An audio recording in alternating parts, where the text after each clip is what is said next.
onu kaçırmaya niyet etmiştin. Kaçırma. Niye? Kaçırma. Allah'ın emriyle işte. Ya tek başına seni götürsün, bana dokunmasın. Yok hele bir gel otur gel. Sen orada dur. Sen orada dur ha. Ulan niye? Sen orada dur. Ey durdum. Ha bak şimdi beni iyi dinle. Ben bir şey soracağım. Ha sor. Senin bu aşık olduğun kız evi mi yanmıştı? Ulan ne diyorsun? Yok bak beni bir dinle. Şimdi normalde ben ona aşık olmuştum. Gördüm. Çok güzel bir. Onu sevdim. Bana dediler ki sen İstanbul'da git bir tane bir program sunan bir karı var. Tamam mı? Ha o karı yani o sana yani. Ya ben gittim onun yanına. O dedi ki sen karıyı bul getir ben sana bakacağım. Esra el oldu mu? He. Ha vallahi oldu. Ondan sonra ben çıktım geldim. Aha sonra ne oldu bilirsen.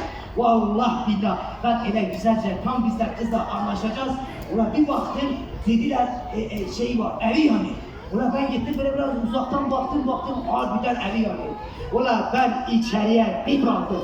Dedim ulan Kürdo fırsat ayağına gelmiş. Öyle tuttum parayı aldım. Torbanın çasa koydum sırtladım çıktım. Geldim. Aha böyle kendi evime.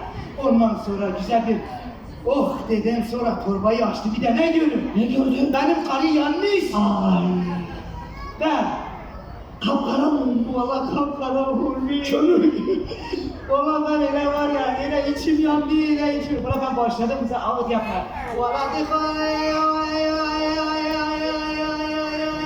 ondan sonra var bir zıplı çekti. Ne oldu? Valla benim tansiyonum düştü.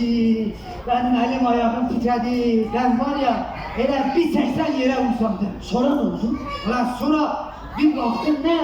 Ben kendime gelmişim. Bir baktım, ulan kaçırdım karı benim karı değilmiş. Kimmiş? Bilirsen, aha böyle bir tane bu boylarda şişko Arap bacı. Ana! Ha.